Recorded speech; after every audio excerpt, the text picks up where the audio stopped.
लकल हम्द या अल्लाह वस्सलातु वस्सलामु अलैका या रसूल अल्लाह अम्मा बाद फ़अऊज़ु बिल्लाहि मिनश शैतानिर रजीम बिस्मिल्लाहिर रहमानिर रहीम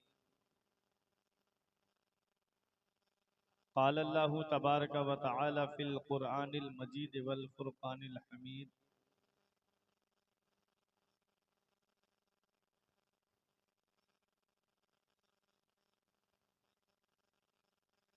या अय्युहन नबिय्यु इन्ना अरसलनाका शाहिदन व मुबश्शिरन व नज़ीरा व दाइयन इलल्लाहि बिइज़्निहि व सिराजम मुनीरा आमन्तु बिल्लाहि सदक़ल्लाहुल अज़ीम व सदक़ रसूलुहुन नबियुल अमीनुल करीम व नहनु अला ज़ालिका लमिनश शाहिदीन व शाकिरीन वल्हम्दुलिल्लाहि रब्बिल आलमीन। आइए हजरात, हम और आप मिलकर सबसे पहले मुस्तफ़ा जाने रहमत, शम्ए बज़्म हिदायत, नौ शहे बज़्म जन्नत, काबे के बदरुद्दुजा, तैबा के शम्सुद्दोहा, दाफ़िए जुमला बला, शाफ़िए रोज़े जज़ा, जिस नबी की अज़मत व शान को बयान करते हुए मेरे पीरो मुर्शिद हुज़ूर ताजुश शरिया फ़ख्रे अज़हर फरमाते हैं, जहाँ में उनकी चलती है वो दम में क्या से क्या कर दें। जहाँ में उनकी चलती है वो दम में क्या से क्या कर दें। ज़मी को आसमां कर दें, सुरैया को सरा कर दें। फिजा में उड़ने वाले यूं न इतराएं, निदा कर दें वो जब चाहें जिसे चाहें उसे फरमा रवा कर दें। तमाम लोग मोहब्बत व अकीदत के साथ गुम्बद खदरा की जानिब लो लगाकर दुरूद पाक की डालियाँ मोहब्बत की थालियों में सजाकर पेश करें। पर ये बावाज़ बुलंद अल्लाहुम्मा सल्ली अला सय्यिदिना व मौलाना मुहम्मदिन व बारिक वसल्लिम सलातुम व सलामन अलैका या रसूल अल्लाह सल्लल्लाहु ताला अलैहि वसल्लम।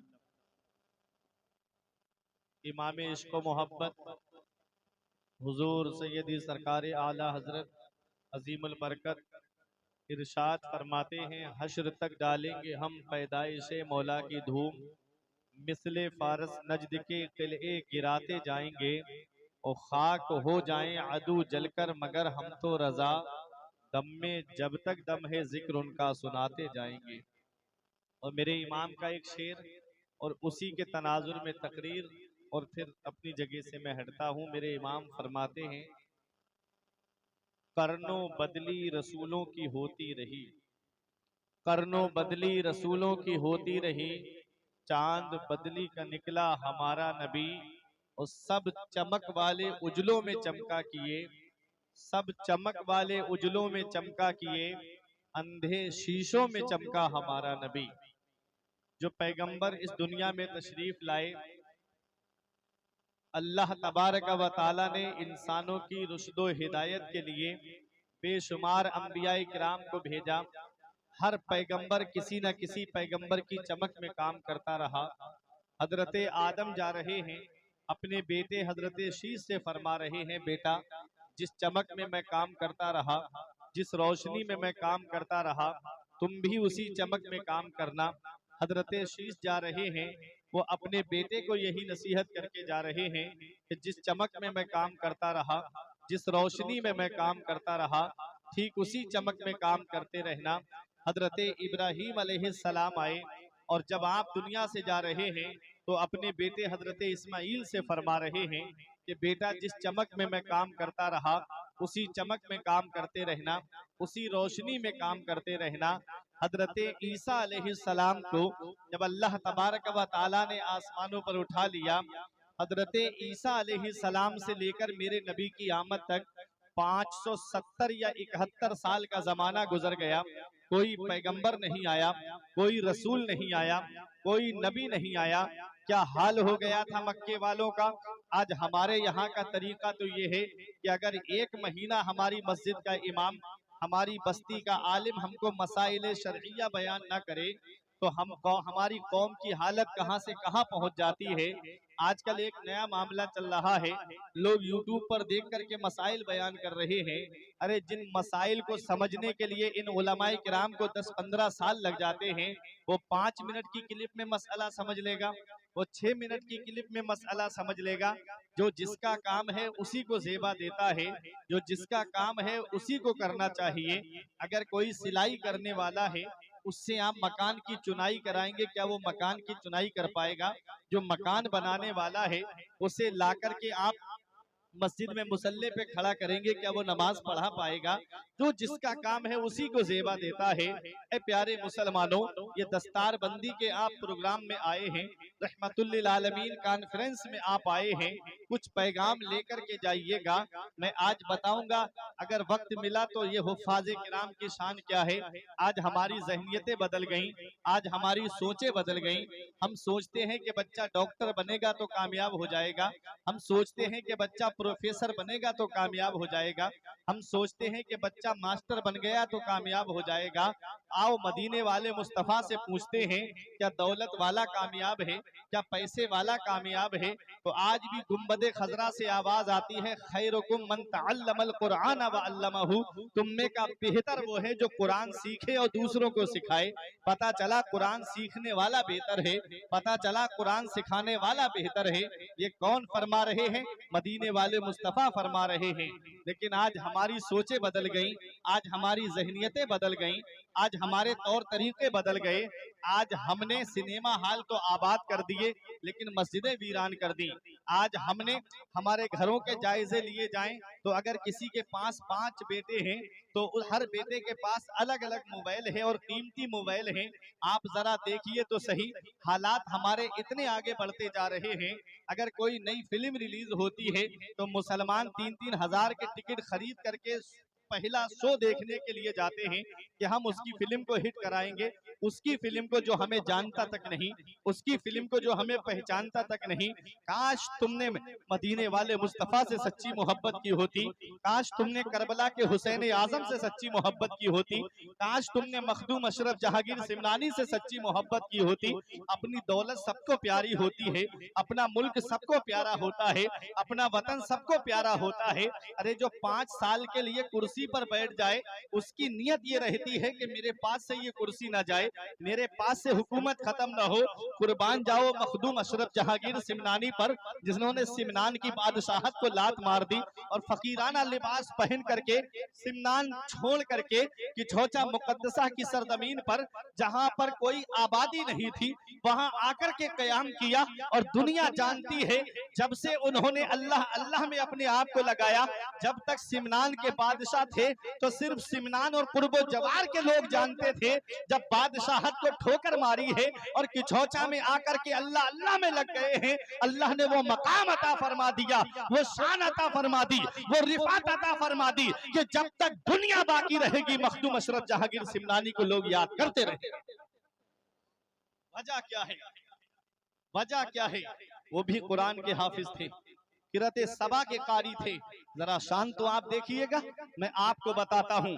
आज हमारी सोचें बदलती चली गई, आज हमारी ज़हनियतें बदलती चली गई। क्या समझते हो दुनिया में हमेशा रहने के लिए आए हैं? क्या समझते हो हम यहाँ पर हमेशा रहने आए हैं? अभी 3 साल गुजरे कोरोना काल को गए हुए, तुमने अपनी आंखों से नहीं देखा क्या हालात हो गए थे घरों के, क्या हालात हो गए थे बस्तियों के, क्या हालात हो गए थे इलाकों के। वो मस्जिद नबवी जिसमें मदीने वाले मुस्तफ़ा सल्लल्लाहु अलैहि वसल्लम के दौर से लेकर के आज तक 3 साल पहले तक कभी उस मस्जिद में ताला नहीं लगा, और उस मस्जिद में कोरोना काल में उस वक्त भी ताले लग गए।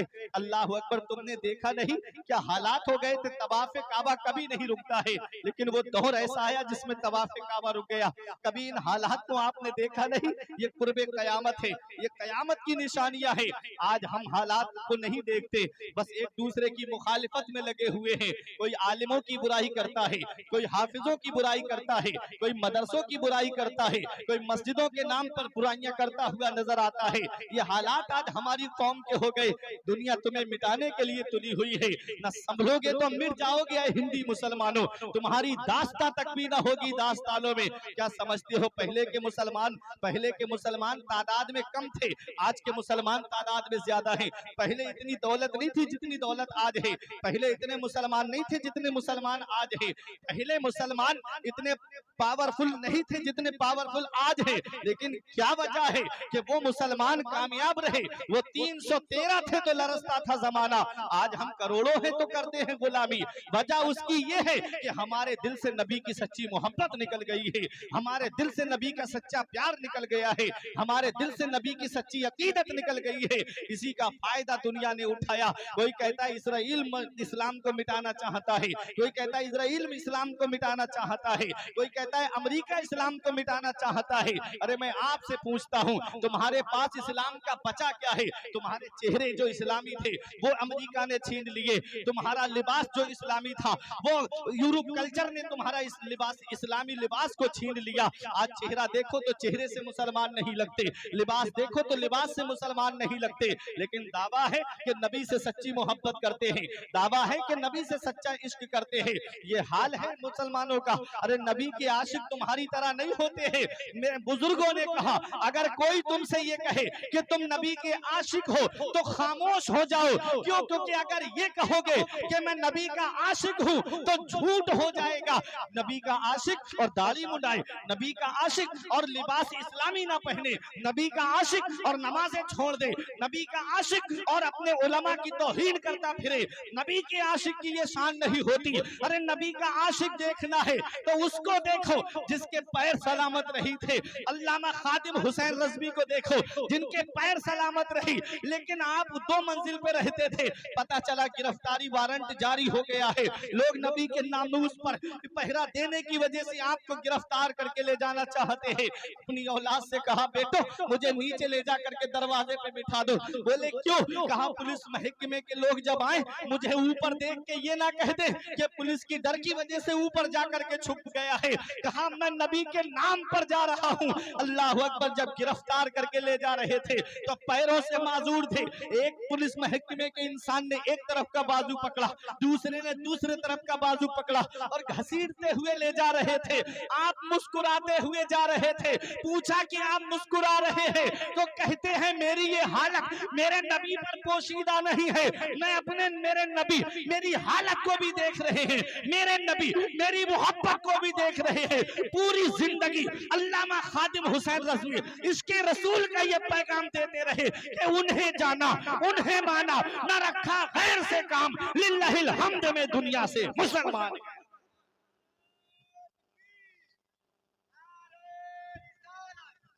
नारे तकबीर, हाथों को उठाकर जवाब दे। नारे तकबीर, नारे रिसालत।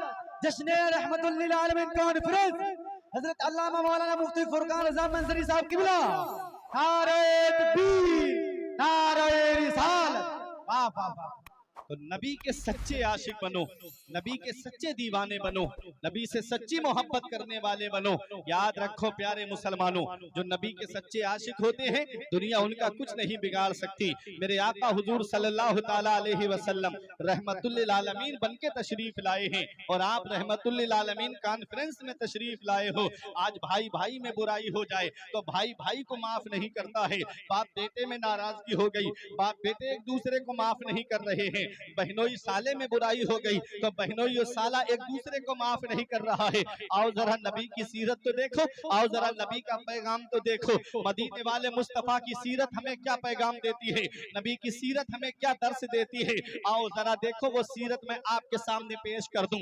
मेरे आका हुजूर सल्लल्लाहु ताला अलैहि वसल्लम वो है, आपने 40 साल की उम्र में ऐलान नबूवत फरमाया और तकरीबन 13 साल तक आप मक्के की सरजमीन पर इस्लाम की तबलीग करते रहे। जैसे आज इस्लाम का सजा सजाया गुलशन हमको मिल गया, याद रखो प्यारे मुसलमानों ये इस्लाम इतनी आसानी से हम तक नहीं पहुंचा। इस्लाम बड़ी कुर्बानियों के बाद हम तक पहुंचा है, इस्लाम बड़ी परेशानियों के बाद हम तक पहुंचा है, इस्लाम बड़ी दिक्कतों के बाद हम तक पहुंचा है।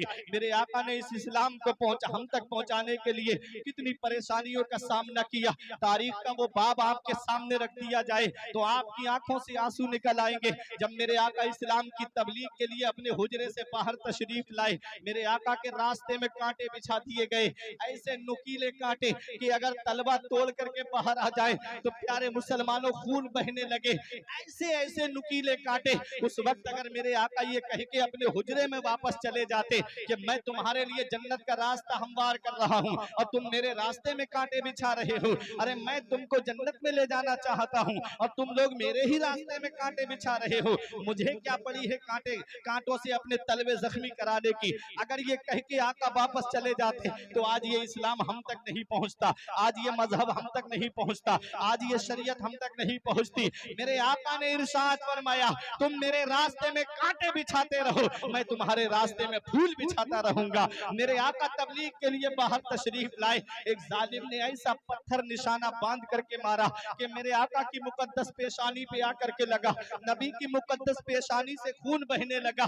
कौन सी पेशानी? वो पेशानी जिसके लिए मेरा इमाम फरमाता है, जिसके माथे शफाअत का सेहरा रहा, जिसके माथे शफाअत का सेहरा रहा, उस जबीने सआदत पे लाखों सलाम। अल्लाह अकबर। नबी की मुकद्दस पेशानी पर आकर के पत्थर लगा। आका अपने हुजरे में तशरीफ लाते हैं। हजरत फातिमा ने देखा, रोने लगी।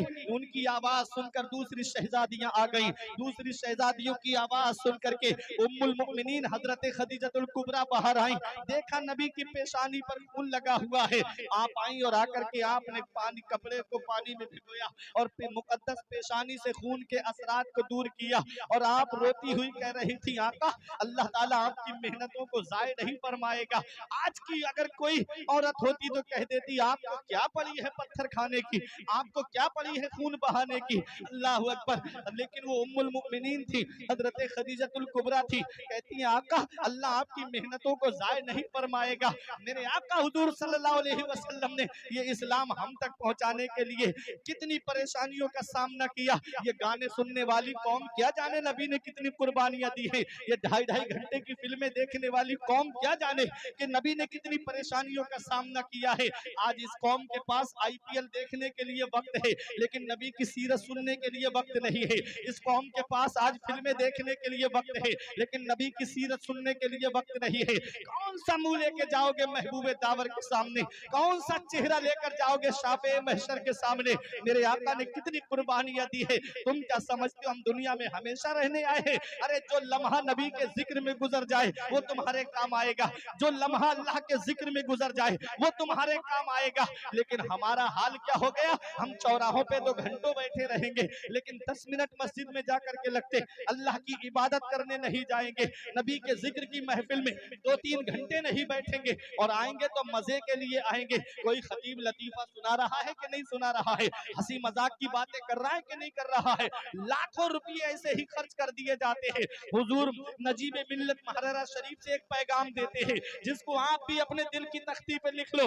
आपने फरमाया, जलसे हल्के कर दो, मदारिस को मजबूत करो। जलसे हल्के करो, मदारिस को मजबूत कर दो। जिस दिन ये मदरसे मजबूत हो जाएंगे उस दिन तुम्हें कौम के आलिम मिलेंगे। और हमने आज जलसों को तो भारी कर दिया, लेकिन मदरसों को हमने कमजोर कर दिया। और याद रखो, आज पूरी दुनिया की नजरें मदरसों पे टिकी हुई है, क्योंकि सारी दुनिया जानती है इस मदरसे के अंदर अगर एक भी बच्चा फारिग हो गया तो कितने बच्चों को जाकर के कुरान की तालीम देगा। तुम भी अपने जहनों को बदलो, तुम भी अपनी जहनियतों को बदलो, अपने बच्चों का दाखिला मदरसे में कराओ। तुम क्या समझते हो कुरान पढ़ने वाले? अरे जो बच्चा कुरान पढ़ा हुआ होता है वो दुनियावी तालीम में भी आला नंबर हासिल करता है। जो बच्चा कुरान की तालीम हासिल किए हुए होता है वो दुनियावी तालीम में भी आला मनसब हासिल करता है।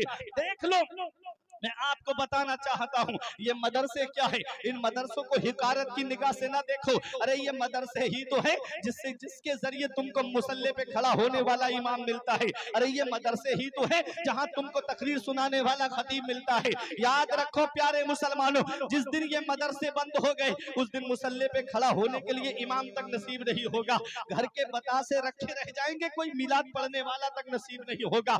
इतना याद रखना प्यारे मुसलमानों। मैं एक पैगाम दे करके जा रहा हूँ। मैं इस तमन्ना में नहीं रहता कि दोबारा इस इलाके में आऊंगा या नहीं आऊंगा। अल्लाह तबारक व तआला ने अल्लाह तबारक व तआला ने बहुत बड़ी रूह जमीन बनाई है। हर इंसान का रिस्क अलग अलग लिखा है, जहाँ जिसका रिस्क होगा वो वहां जाएगा। लेकिन एक पैगाम जरूर दे करके जाऊंगा, जलसों को हल्का कर दो, मदारिस को मजबूत कर दो, क्योंकि ये मदरसे ही हैं जहाँ से तुम्हें दीन के सिपाही मिलते हैं, जहाँ से तुम्हें कौम के आलिम मिलते हैं, जहाँ से तुम्हें कौम के हाफिज मिलते हैं। इसीलिए हुकूमत की भी नजरें मदरसों पे टिकी हुई है। आए दिन मदरसों का सर्वे कराया जाता है, आए दिन मदरसों की छानबीन कराई जाती है। क्यों? क्योंकि वो भी जानती है जिस दिन ये मदरसे स्कूल में कन्वर्ट करा दो, नहीं तो इन मदरसों में पढ़ने वाले अपने असलाफ की तारीख को जब पढ़ेंगे, अपने बुजुर्गों की हिस्ट्री को जब पढ़ेंगे, तो वो दुनिया को जब हिस्ट्री बताएंगे तो उनकी कौम जानेगी कि ये मदरसे कितनी अहमियत के हामिल है। इसलिए आज दुनिया वालों की नजरें मदरसों पे टिकी हुई है।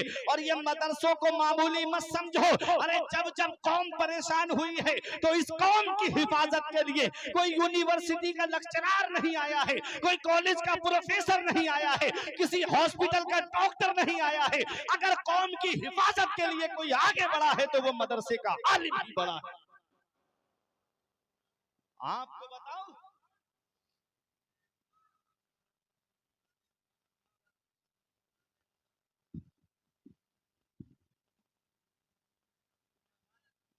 देखो बता दूं मैं मदरसे क्या है। आओ जरा देखो, जब इस हिंदुस्तान की सरजमीन पर अंग्रेजों ने कब्जा किया तो इन अंग्रेजों को हिंदुस्तान से भगाने के लिए किसने सबसे पहले जिहाद का फतवा दिया था? सबसे पहले जिस शख्सियत ने इन अंग्रेजों के खिलाफ जिहाद का फतवा दिया वो कोई कॉलेज के पढ़े हुए नहीं थे, बल्कि इसी मदरसे की टूटी हुई चटाई पे बैठ करके तालीम हासिल करने वाले अल्लामा फजल हक खैराबादी थे, जिन्होंने सबसे पहले अंग्रेजों के खिलाफ जिहाद का फतवा दिया। जब दिल्ली की जामा मस्जिद से आप खिताब करते तो गैर मुस्लिम घरों से निकल के कहते थे इस मस्जिद के अंदर ईंटें हटा दो ताकि उस मुजाहिद को देख ले जिसने हमारे मुल्क को आजाद कराने की मांग की है। तुम देख लो, वो भी मदरसे के पढ़े हुए थे। मौलाना किफायतुल्लाह काफी, जिनको अंग्रेजों ने मुरादाबाद के बीच चौराहे पे सूली पे चढ़ा दिया, सूली पे चढ़ने से पहले आपने कलाम लिखा था, कोई गुल बाकी रहेगा ना चमन रह जाएगा, बस रसूलुल्लाह का दीने हसन रह जाएगा। हम सफीरो बाग में हैं कोई दम के चहचहे, बुलबुलें उड़ जाएंगी सूना चमन रह जाएगा। नाम शाहाने जहां मिट जाएंगे काफी मगर नामे पाके मुस्तफा और पंजतन रह जाएगा। वो भी इसी मदरसे के पढ़े हुए थे। ये उलमाए किराम जानते हैं, दर्स तदरीस से जुड़े हुए हैं। इल्म सर्फ की किताब है इल्म सेगा, उसके मुसन्निफ का नाम है मौलाना इनायतुल्लाह काकौरबी अलैहिर रहमा, जिनको अंग्रेजों ने काला पानी में भेज दिया था। अल्लाह अकबर, काला पानी, वहां उन्होंने इल्म सेगा लिखी। वो भी इसी मदरसे के पढ़े हुए थे, वो भी मदरसे ही से तालीम हासिल किए हुए थे। मौलाना मोहम्मद अली जौहर, जिन्होंने ये ललकार करके कहा था दौरे हयात आएगा कातिल कजा के बाद, है इब्तिदा हमारी तेरी इंतहा के बाद, कत्ले हुसैन असल में मर्गे यजीद है, इस्लाम जिंदा होता है हर करबला के बाद। वो भी मदरसे के पढ़े हुए थे, वो भी मदरसे ही की तालीम याफ्ता थे। क्या समझते हो इन मदरसों को? क्या समझते हो ये मदरसे ही तो हैं जहां से तुम्हें दीन के सिपाही मिलते हैं, जहां से तुम्हें दीन के मुजाहिद मिलते हैं। आओ मैं आपको बता दूं, मौलाना इनायतुल्लाह काकौरबी अलैहिर रहमा, जिन्होंने इल्म सेगा को लिखा, वो भी मदरसे के पढ़े हुए। मौलाना मोहम्मद अली जौहर, वो भी मदरसे के पढ़े हुए। अरे दूर क्यों जाते हो, आओ मैं आपको बता दूं, अल्लामा नकी अली खां आला हजरत के वालिद को देखो, वो भी मदरसे के पढ़े हुए। इमाम इश्क मोहब्बत को देखो, वो भी मदरसे के पढ़े हुए। इतना याद रखो प्यारे मुसलमानों, ये मदरसे तुम्हारे लिए सुतून है। जिस दिन ये मदरसे बंद हो गए उस दिन तुम्हें कोई कौम का सिपाही नहीं मिलेगा, उस दिन तुम्हें कोई मुसल्ले पे खड़ा होने वाला इमाम नहीं मिलेगा। इसलिए इन मदारिस की तरफ तवज्जो दो, इन मदारिस की तरफ आओ और याद रखो, इतना याद रखना, अगर आपके पैसे से एक बच्चा भी हाफिज कुरान बन गया तो ये तुम्हारे लिए सवाबे जारिया बन जाएगा। जितने बच्चों को वो हाफिज बनाएगा तो जिसने उसको हाफिज बनाने में ताउन किया है, परवरदिगार आलम इसका सवाब उसको कयामत तक अता फरमाएगा। इसलिए वो लोग भी खुश हो जाएं जो बच्चों को खाना खिलाते हैं, वो लोग भी खुश हो जाएं जो मदारिस में किताबें भिजवाते हैं और बच्चे उन किताबों को पढ़ करके आलिम बनते हैं, हाफिज बनते हैं। इसलिए तवज्जो दो अपने इन मदारिस की तरफ। ये एक पैगाम था, ये उलमा ही है। एक अंग्रेज का कहना है कि जब हम आखिरी मुगल बादशाह बहादुर शाह जफर को दिल्ली के लाल किले से गिरफ्तार करके ले जा रहे थे रंगून काला पानी, तो कहते हैं चांदनी चौक में कोई ऐसा पेड़ नहीं था, कोई ऐसा दरख्त नहीं था जिस पर किसी आलिम की गर्दन न लटकती हो। 10,000 या 20,000 के करीब उलमा को बोरियों में बंद करके एक नदी के किनारे पे कड़ाहों में तेल खौल रहा था, बोरियों में बंद करके उन कड़ाहों के अंदर डाल दिया गया। क्या कुर्बानी दी हमने इस मुल्क की खातिर। गैर मुनकसिब हिंदुस्तान और पाकिस्तान जब बंटवारा नहीं हुआ था तो लाहौर की जामा मस्जिद में 80 के करीब उलमाए किराम की गर्दनें लटक रही थी। फिर भी हमसे ये गिला है कि वफादार नहीं। कितनी कुर्बानियां दी हमने इस मुल्क की खातिर, कितनी कुर्बानियां पेश की हमने इस मुल्क की खातिर। बहादुर शाह जफर ने कहा था कि लगता नहीं है दिल मेरा उजड़े उजड़े दयार में, किसकी बनी है आलमे नापायदार में।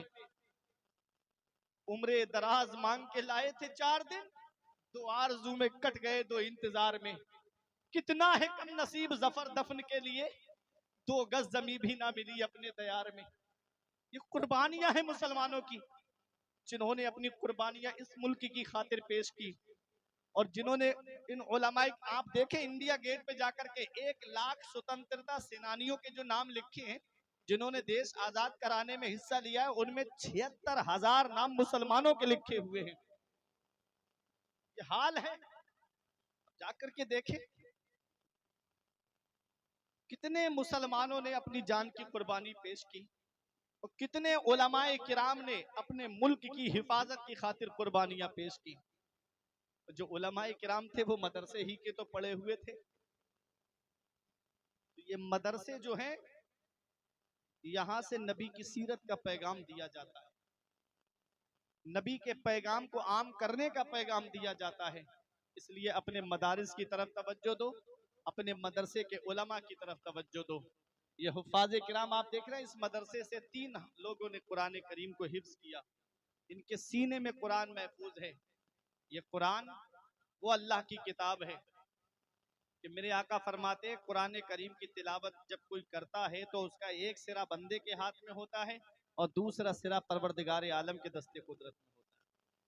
मौला अली शेर खुदा फरमाते हैं जब मेरा दिल चाहता है कि मैं अपने रब से बातें करूं तो नमाज पढ़ने लगता हूं, और जब मेरा दिल चाहता है मेरा रब मुझसे बातें करे तो मैं कुरान पढ़ने लगता हूं। क्योंकि कुरान अल्लाह का कलाम है, कुरान अल्लाह का कलाम है, और ये कुरान ही तो है जिसमें हर चीज का बयान मौजूद है।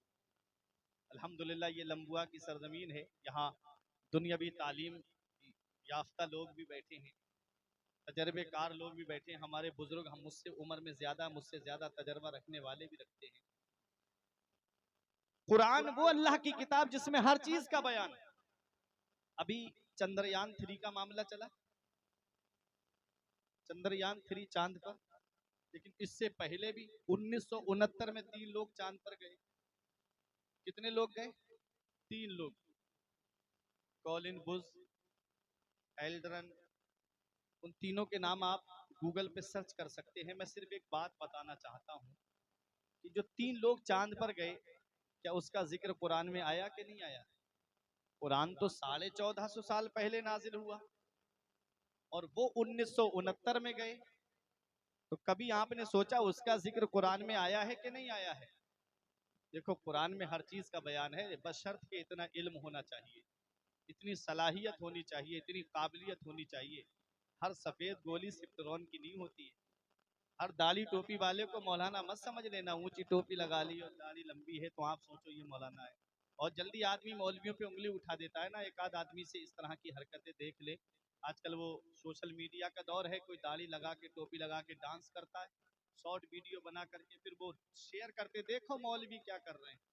आपने क्या समझा क्या वो मौलवी?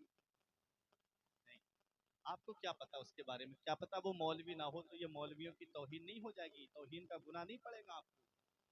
इसलिए बिला तहकीक के किसी के बारे में कुछ नहीं बोलना चाहिए जब तक तहकीक ना हो जाए। मैंने एक मिसाल दे दी ना, हर सफेद गोली सिफ्टरॉन की नहीं होती है ना, हर दाढ़ी टोपी वाला मौलवी नहीं होता है।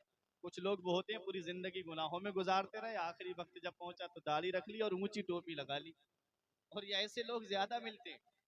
अरे इमाम साहब, हाफिज साहब तरावी पढ़ा रहे थे हमारे इलाके में, एक साहब थे ऊंची टोपी लगा के आए, वो जो टोपी ऊपर आगे से उठी होती है, पीछे दबी हुई होती है, और नीचा कुर्ता और दाढ़ी भी माशाल्लाह अच्छी, और आके आगे वाली सफ में आ गए। हाफिज साहब को पसीने आ गए, पता नहीं आज कौन हाफिज लग गया पीछे तरावी की मामला, आज कौन हाफिज आ गया।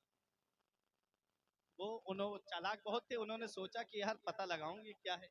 उन्होंने ईशा की नमाज की तकबीर उन्हीं से पढ़वाई, तकबीर पढ़ने खड़े हुए तो कह रहा अशहदु वन्ना मोहम्मद रसूलुल्लाह, वो समझ गए जाहिल। ता मर्द सुखन न गुफ्ता बाशद ऐबो हुनरश न हुफ्ता बाशद। जब तक आदमी कोई बात नहीं करता है ना, उसका ऐबो हुनर छुपा हुआ होता है, और जैसे ही वो बोले पता चल गया कि ये जाहिल है। तो आप ये मत समझना, मैं बताना ये चाह रहा हूं कि हर चीज का बयान कुरान में है, बशर्त के इतना इल्म होना चाहिए, इतनी काबिलियत होनी चाहिए, इतनी सलाहियत होनी चाहिए। देखो 1969 में 3 लोग चांद पर गए, मेरे कुरान ने यह भी बता दिया कि लोग चांद पर जाएंगे। कुरान ने यह भी बता दिया कि 3 लोग जाएंगे। कुरान ने यह भी बता दिया कि मुसलमान नहीं गैर मुस्लिम जाएंगे। अब आप कहोगे मौलाना कौन सी आयत में है, तो मैं आयत भी बता दूं। वल कमर इज़्ज़त तसक लतरकबुन्ना तबकन अन तबक फमा लहुम ला युमिनून। कुरान कहता है माह कामिल की कसम, चांद की कसम। क्या कहा कुरान ने? चांद की कसम, माह कामिल की कसम, तुम जरूर जरूर चांद पर जाओगे। लतरकबुन्ना तबकन अन तबक, तुम जरूर जरूर चांद पर जाओगे, स्टेप बाई स्टेप, जीना बाई जीना। देखो अब मैं बताऊं आपको, कुरान कहता है आगे फमा लहुम ला युमिनून, तुमको क्या हो गया कि तुम ईमान नहीं लाते। ला युमिनून ईमान वाले के लिए नहीं बोला जाता है, उसके लिए बोला जाता है जो ईमान वाला नहीं है। ये तरकबुन्ना जमा का सेगा है, और रुकूब मस्दर से बना। रुकूब के माना आते हैं किसी चीज पे सवार होकर के जाना। रुकूब मस्दर के माना क्या आते हैं? किसी चीज पे सवार होकर जाना। मिशन अपोलो 11 पे सवार होकर के गए, ठीक है। जब चांद पर गए तो किस पे सवार होकर गए? मिशन अपोलो 11 पे। आप जानते हो सबसे पहला हवाई जहाज किसने बनाया? आप जानते हो सबसे पहला कागज किसने बनाया? आप जानते हो सबसे पहला हवाई जहाज, सबसे पहला कागज किसने बनाया? आज तुम अपनी तारीख भूल गए। आज अगर मैं इन नौजवानों से पूछूं कि अभी आईपीएल की ट्रॉफी कौन सी टीम जीत कर ले गई, तो ये बता देंगे। अभी मैं इनसे पूछूं कि किस बॉलर ने एक ओवर में कितने विकेट लिए, अभी बता देंगे ये। सिर्फ इनको अपने बुजुर्गों की तारीख पता है, सिर्फ अपने असलाफ की तारीख नहीं पता। पता तब होगी ना जब ये उलमा के करीब आएंगे, पता तब होगी ना जब ये अपने हुफ्फाज़े किराम और अपने उलमा के करीब बैठेंगे। आज इस मोबाइल ने इतना दूर कर दिया ना मेरी कौम को, इनको आज मोबाइल चलाने से फुर्सत नहीं मिलती, ये क्या आलिमों के पास आकर के बैठेंगे। देखो मिशन अपोलो 11 पे सवार होकर के गए। सबसे पहला हवाई जहाज जिस शख्सियत ने बनाया वो मस्जिद कुर्तुबा के अंदर बैठ करके तहकीक करने वाले हजरत अब्बास बिन फरनास हैं। एक मुसलमान है जिसने सबसे पहला हवाई जहाज बनाया, और उसकी पूंछ नहीं बनाई थी, उड़ाया, उड़ा भी, लेकिन लैंडिंग के वक्त क्रैश हो गया। तो ये जहन हमारा है, नुस्खा हमारा बनाया हुआ है। बाद में राइट बिरादरान ने अपना नाम दे करके उसको अपने नाम से निकाल दिया कि ये हमारी तहकीक है, लेकिन हकीकत यही है कि ये एक मुसलमान की तहकीक है जिनको हजरत अब्बास बिन फरनास कहते हैं। सबसे पहला कागज जिसने बनाया और सबसे पहली घड़ी जिसने बनाई, सबसे पहली घड़ी हजरत यूसुफ बिन अम्र ने बनाई, जिन्होंने उसको दमिश्क की जामा मस्जिद में नहीं लगाया, मस्जिद कुर्तुबा में नहीं लगाया, बल्कि दमिश्क की जामा मस्जिद में लगाया। सबसे पहला कागज जिसने बनाया वो हजरत अब्बास बिन फरनास हैं। और पहले कागज किससे बनता था? पहले कागज रुई से बनता था, और अब जो कागज बनता है वो दरख्त से बनता है। इसे काट करके मशीन में डाला जाता है, बारीक पीसा जाता है, फिर केमिकल लगा करके तब कागज तैयार किया जाता है। और जब कागज तैयार हो जाता है तो उस कागज पे क्या लिखा होता है? छोटा आ बड़ा आ, छोटी ई बड़ी, ABCD। और एक ये कागज है, इसको पढ़ने के बाद बच्चा आगे बढ़ता है, फिर उसके दर्जा बदर्जा कामयाबी हासिल करता रहता है। कोई पढ़ने के बाद डॉक्टर बनता है, कोई IPS बनता है, कोई IAS बनता है, कोई प्रोफेसर बनता है, कोई मास्टर बनता है। बनने के बाद वो तो AC रूम में बैठा है, आईफोन चला रहा है, फॉर्च्यूनर से घूम रहा है, और जिसने बनाया उसका क्या हाल है, अलमारी में रखा हुआ था वो कागज, बाप ने क्या किया, उसे भंगार वाले के हाथ बेच दिया, भंगार वाले ने क्या किया, उसको दुकानदार के हाथ बेच दिया, और दुकानदार ने क्या किया, अपने अपने साइज में काट करके किसी ने समोसा रख करके बेचा, किसी ने जलेबी रख करके बेची, किसी ने ब्रेड पकौड़ा रख करके भेजा। मैं हाफिजों की शान बड़े करीब से दिखाना चाहता हूँ, आप खामोश नहीं रहेंगे, बहुत अहम बात बताने जा रहा हूँ। जब वो कागज पे रख करके समोसा खाया, जलेबी खाई, कागज का क्या किया, कागज को जेब में नहीं रखता आदमी, खाया और वहीं फेंक दिया, खाया वहीं डाल दिया। अब वो कागज नाली में पड़ा हुआ है, वो कागज कीचड़ में पड़ा हुआ है। हजरात, जिसने डॉक्टर बनाया, डॉक्टर बनने वाला तो ऑफिस में बैठा है और बनाने वाला नाली में पड़ा हुआ है। बनने वाला तो ऑफिस में बैठ करके आराम से एसी में मोबाइल चला रहा है, और बनाने वाला नाली में पड़ा है, कीचड़ में पड़ा हुआ है। अरे एक ये कागज है कि जिस पर छोटा आ बड़ा आ लिखा हुआ है, वो बनाने वाला तो, बनने वाला तो ऑफिस में बैठा है, बनाने वाला नाली में पड़ा हुआ है। सेम मशीन है, सेम केमिकल है, सेम कागज है, लेकिन उस पर छोटा आ बड़ा आ लिखा हुआ नहीं है, बल्कि बिस्मिल्लाहिर्रहमानिर्रहीम लिखा हुआ है, सूरह फातिहा लिखी हुई है। अरे कोई आलिम फतवा नहीं देगा, कोई मुफ्ती फतवा नहीं देगा, कोई मुफक्किर फतवा नहीं देगा, मेरा रब हुक्म दे रहा है, ला यमस्सुहु इल्लल मुतहहरून। इस कागज को जब तक वुजू ना हो हाथ भी मत लगाना। अरे जब कागज पर कुरान लिख जाए तो कागज अजमत वाला हो जाए, जब कागज पर कुरान लिख जाए तो कागज इज्जत वाला हो जाए। तो जिस हाफिज के सीने में कुरान के 30 पारे हैं, बताओ उस हाफिज की शान का आलम क्या होगा।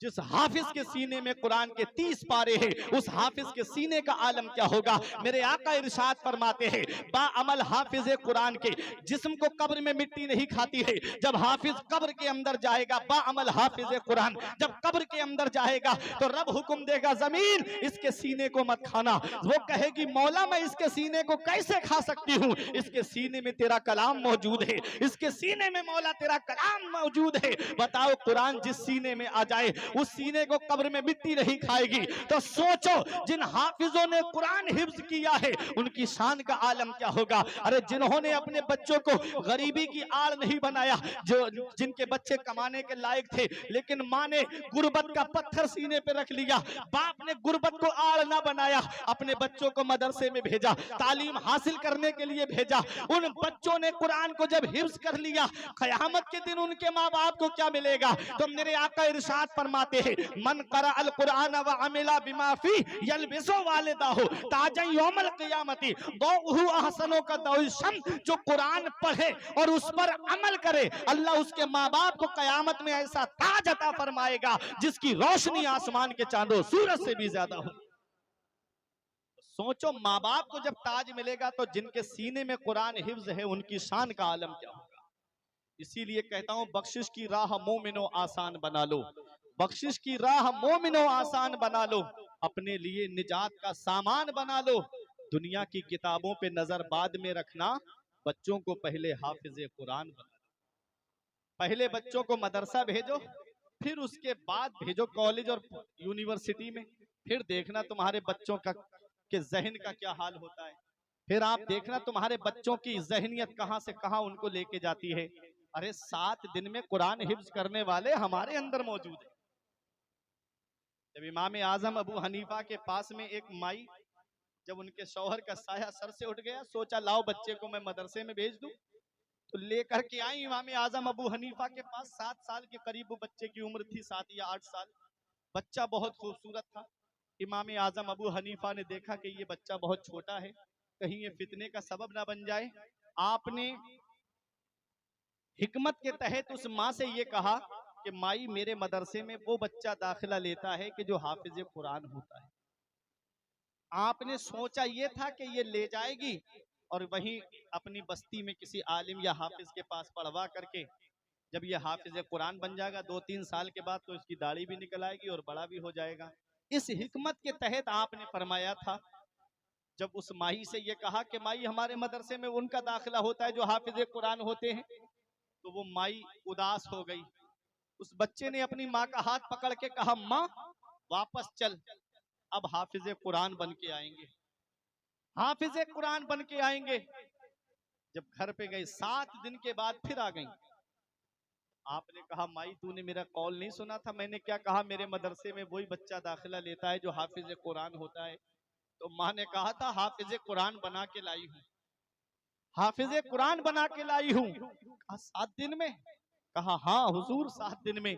तो जिसने 7 दिन में कुरान हिफ्ज किया वो हमारे अंदर है, वो हमारे पास है।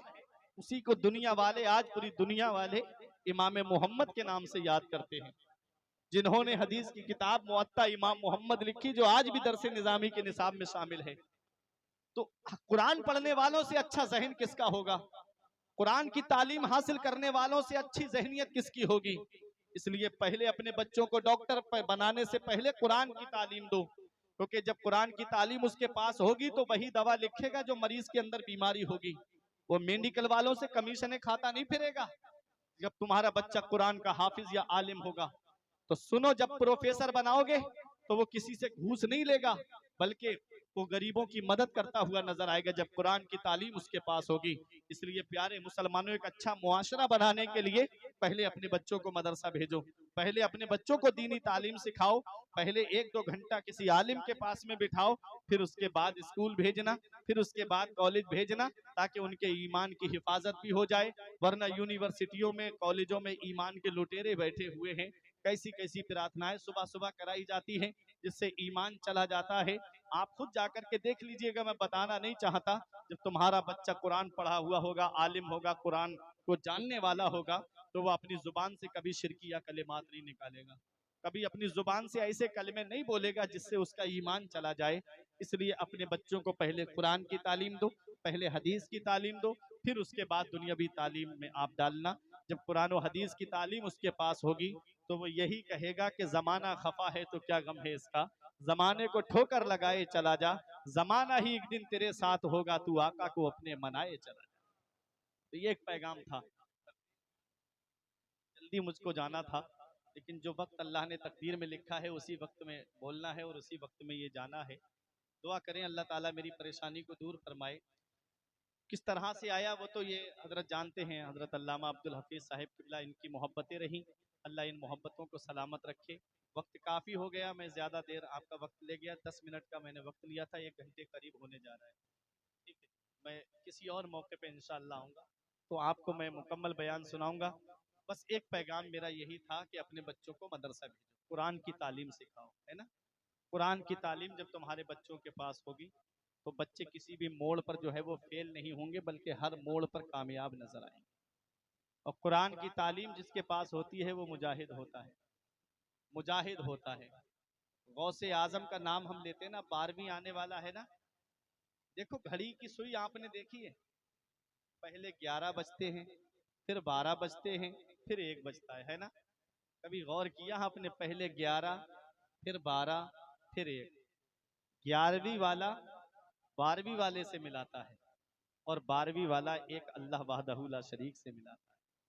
ये घड़ी की सुई भी हमें बता रही है कि वसीला कितना जरूरी है। वसले मौला चाहते हो तो वसीला ढूंढ लो, बेवसीला नजदियो हरगिज खुदा मिलता नहीं। दामने महबूब छोड़े मांगे खुद अल्लाह से, ऐसे मुर्दक को खुदा से मुद्दा मिलता नहीं। ए मेरे प्यारे मुसलमानों, यही मेरा एक पैगाम था कि जो गौसे आजम है ना, अगला महीना आ रहा है, आप अपने वक्त के बेहतरीन आलिम भी थे, बेहतरीन हाफिज भी थे और अपने वक्त के मुफ्ती आजम थे। गौसे आजम से पूछा कि इतना बड़ा मकाम मिला कैसे, तो आपने फरमाया था दरस्तुल इल्म हत्ता सुरतो कुतबा, मैंने पहले इतना इल्म हासिल किया कि अल्लाह ने मुझे कुतुब बना दिया। तो पता चला सरदारी इल्म से मिलती है, बुलंद रुतबा इल्म से मिलता है, बुलंद शान इल्म से मिलती है। एक एक दिन में 500-500 फतावा का जवाब गौसे आजम दिया करते थे। 500-500 फतवे आपके यहाँ हुजरे में रखे रहते थे। वो गौसे आजम, आपने मदरसे में तकरीबन 40 साल मदरसे में तदरीस के फ़राइज़ अंजाम दिए और हर साल आपके मदरसे से 3000 तालिबे इल्म जो है वो आलिम और फाजिल बन के निकलते थे। 1,20,000 के करीब आलिम गौसे आजम ने इस उम्मत को अता फरमाए। तो ये मदरसे बहुत ज़रूरी हैं। ये मदरसे तुम्हारे लिए सुतून हैं। जिस ये मदरसे मजबूत रहे तो समझ लेना तुम्हारे बस्ती में जो है वो मजहब इस्लाम की जड़ें मजबूत रहेंगी। और जिस दिन मदरसे कमजोर हो गए उस दिन तुम्हें वो वक्त याद रखना चाहिए कि न संभलोगे तो मिट जाओगे हिंदी मुसलमानों, तुम्हारी दास्तां तक भी न होगी दास्तानों में। परवरदिगार आलम इस मदरसे को तरक्की अता फरमाए और उरूज अता फरमाए। इसमें पढ़ाने वाले तमाम असातिज़ाए किराम के इल्म व अमल व उम्र में रिस्क में खूब खूब बरकतें अता फरमाए। जो 3 हाफिज़ कुरान हुए हैं परवरदिगार आलम इनके इल्म में मज़ीद बरकतें अता फरमाए और इनको अपने वक्त का बेहतरीन आलिम दीन, बेहतरीन मुफ्ती बनाए, मज़ीद हुसूल दीन हासिल करने की तौफीक अता फरमाए, मज़ीद इल्म दीन हासिल करने की तौफीक अता फरमाए। जितने लोग यहाँ पर आए सबकी दिली जायज़ तमन्नाओं को मौला अपने हबीब के सदके वसीले से पूरा फरमा। इन उलमा, हुफ़्फ़ाज़, अइम्मा मसाजिद, मुदर्रिसीन मदारिस इस्लामिया के इल्म व अमल व उम्र में, रिज़्क़ में खूब खूब बरकतें अता फरमाए। अस्तग़फिरुल्लाह रब्बी मिन कुल्लि ज़ंबिन व अतूबु इलैह। कलमा तय्यब पढ़ ले मेरे साथ मिल करके, ला इलाहा इल्लल्लाहु मुहम्मदुर रसूलुल्लाह सल्लल्लाहु अलैहि वसल्लम। ये ज़िंदगी सवारिए दिलशाद कीजिए, लम्हात ज़िंदगी के ना बर्बाद कीजिए।